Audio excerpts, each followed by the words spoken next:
Армысыздар ағайын. Мен сіздерге егемендігімізге қауіп қатер әкелетін 6 қару жайлы мәлімет айтқым келеді. Егемендігімізге өзінің қауібін төндіретін ең бірінші қару ол кәдімгі от қаруы. Оны өздеріңіз білесіздер. Ол басқа мемлекет, мысалы, соғыс ашып біздің мемлекетімізге басып кірсе, сол от қару, ол туралы өздеріңіз білесіздер. Екінші қару ол геноцид деп аталады. Геноцид дегеніміз олардың, мысалы, темекі, арақ, нашақорлық, апиын, насыбай, уланған тамақ. Өздеріңіз білесіздер, осы күні алманың өзін бояп сатып жатыр бізге. Қаншама тағы да тамақтарды химиялық жолмен жасап біздің елімізге таратып жатыр. Оған қоса тағы да уланған вакциналар. Өздеріңіз тағы да білесіздер, Шымкент қаласында қаншама жасөспірім балаларға ВИЧ вакцинасын салып жіберген.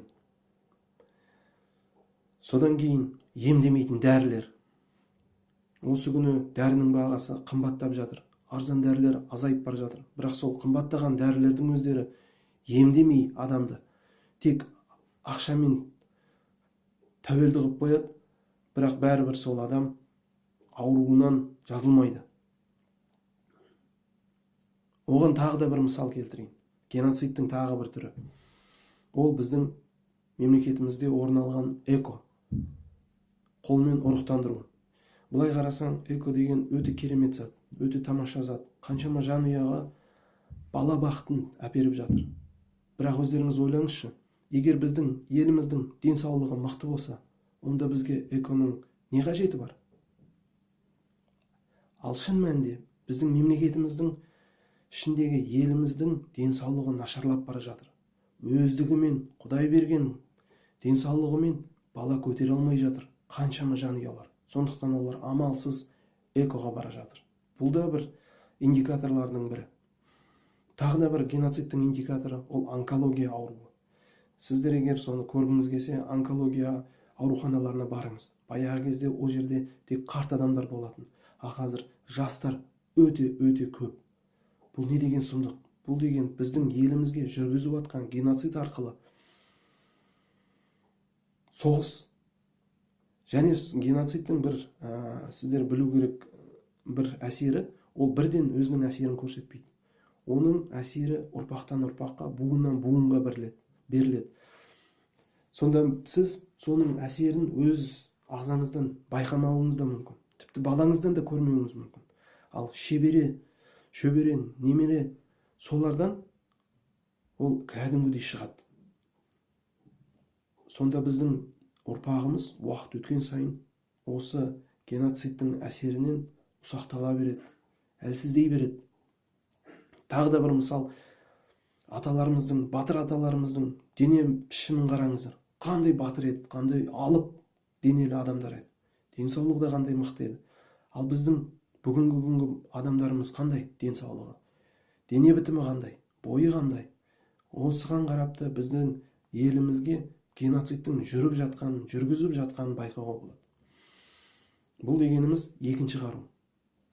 Енді геноцид тағы айта кететін жай, ол жаппай бүкіл елге әсер етеді. Мысалы, соғыс деген, ол тек соғысқан жерде әсер берсе, геноцид жалпы бүкіл халыққа өзінің әсерін тигізеді. Екінші қару деп аталады геноцид. Геноцидтен де мықты қару ол экономикалық қару. Үшінші қару ол экономикалық қару. Оның мысалы ретінде сіздерге айтарым, өздеріңіз білесіздер, біздің мемлекет шетелдерге қаншама қыруар ақша қарыз.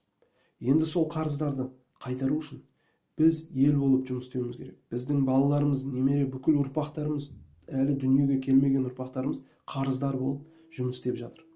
Жұмыс істейтін болады. Сонда қарап тұрсаңыз, кім печатный станок қосып, ақ қағазды салып, бояуларды ішіне салып, чемодан ақшаларды басып, соның бәріне көп болса бір $1000 ақша құртады, және чемодан ақшаларды алып келеді, кез келген өндірісті, кез келген жер мекенді, кез келген жер астындағы қойнауындағы байлықты сатып алуға шамасы бар. Ешқандай соғыссыз, ешқандай қан төгіссіз. Қарап тұрсаңыз, қандай керемет қару. Ол геноцидтан да мықты. Міне осындай қару арқылы біздің мемлекетімізге соғыс жүріп жатыр. Оған бірден бір мысал, өткенде көрдіңіздер, ұлттық қаржымыздан 22 миллиард ақшаны ұстап қалды. Әйтеуір Құдай сақтап, елбасымыз барып, соны қайтарып алды. Бірақ ертеңде сондай қайталанбасына кім кепіл? Міне осындай экономикалық жағынан бізге де соғыс жүріп жатыр осы күні, біздің мемлекетімізге қарсы. Енді экономикадан да мықты әсері бар төртінші қару, ол идеологиялық қару. Өздеріңіздер тағы да білесіздер, біздің елімізде неше түрлі дін, неше түрлі ілімдерді насихаттап жүргізіп жатыр. Соның әсерінің мықтылығы сонша, ол елдің ішіне іріткі салып, ағайындардың ішіне іріткі салып, бірін айдап салып жатыр. Тағы да сол жаман діндердің мысалы, ол осы күнгі біздің еркектерімізге жұққан қызтекелік бір ауру. Және қыздарымыздың тыр жалаңаш көшеде ұялмай жүретіндеріндегі көрінісі. Бұл да біздің бүгінгі күнге әсері тимеуі де мүмкін. Бірақ ертеңгі болашағымызға кәдімгідей тамырынан балта шапқандаймен бірдей. Бұл идеологиялық қару төртінші болып есептеледі. Енді осыдан да мықты қару бар. Оны хронологиялық қару деп атайды. Хронология деген ол елдің тарихын тартып алу. Ол кез келген адамдар біздің мемлекетімізге келіп, сендер баяғыда жабайы болғансыңдар, сендер малдың артынан жүріп құмалағын тергенсіңдер, сендер түк білмейсіңдер, сендерді адам қылған біз, сендерді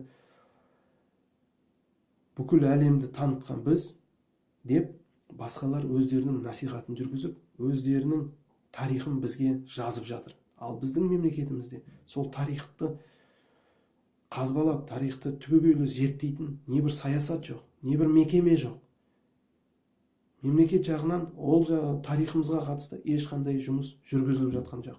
Жүйелі түрде. Әрине, өз басымызбен патриот адамдар бар, зерттеу жүріп жатқан, архивтерді ақтарып жатқан. Бірақ жүйелі түрде осы жерде ешкім ештеңе жүргізіп жатқан жоқ. Өйткені өзінің тарихын білген мемлекет ешқашан ешкімге жеңілмейді. Сондықтан әрбір мемлекетті жеңу үшін ең бірінші олардың тарихын тартып алу керек. Міне сондай тарихи хронологиялық соғыс арқылы біздің тарихымызды жойып жатыр осы күні. Бұл да бір соғыстың түрі, ол біздің мемлекетімізге қарсы жүргізіліп жатыр. Бұл бесінші қару. Енді алтыншы қаруды айтамыз. Бұл деген ең мықты қару. Бұдан асқан қару жоқ. Бұл қаруға төтеп бере алмаған қаншама мемлекеттер бар. Бұның атауы дүние танымдық қару деп есептеледі. Егер сіздің дүние танымыңыз қиқас, жалған болса, онда сіз қандай да мықты тарихыңыз болмасын, қандай да мықты дініңіз болмасын, ақшаңыз және геноцидқа қарсы қаншама сіз жақсы тұрсаңыз да, әскери қаруыңыз мықты болсаңыз да, дүние танымыңыз жалған болса, егер сіз дүние танымынан адасып кеткен болсаңыз, онда сіз жеңіліп қаласыз. Соған бірден бір мысал, ол Совет үкіметі. Қараңыз, Совет үкіметінің қаруы қандай мықты еді. Геноцидқа қарсы қалай тұратын? Апиын наша деген болмаған Совет үкіметінің кезінде. Экономика жағынан да өте керемет болатын. Сол кездегі сомның бағасы доллардан да жоғары болған. Түрлі діндерге қандай тойтарыс берген. Тарихында өзіне керек жағдайын жасап, тарихында қалай мықты жазған. Бірақ дүние танымы нашар, жалған, Құдай жоқ деп жария салды. Және сол тұрғыда ешқандай зерттемелер жүргізбеген, ешқандай кітаптар таратпаған, елдің санасын жақсартпаған. Содан қандай мемлекет мықты болса да 70 жылдан аса алмай қалды. Өйткені негізі тайғақ, шалшық, батпақ болды. Қанша тырысса да күндердің бір күнінде тайғанап құлады және бытырап шашырап кетті. Соның арқасында біздің еліміз өз егемендігін алды. Міне қарап тұрсаңыз, Құдайға қарсы шыққанның ертеңгі күні болашағы қандай болмақ. Міне осы 6 қару өте керемет қару. Осы 6 қару арқылы 6 тараптан соғыс жүріп жатыр. Енді Құдай сақтасын, қару жағынан бізбен бірге ешкім соғысып жатқан жоқ, бірақ қалған 5 қарумен біздің мемлекетімізге қарсы соғыс жүріп жатыр.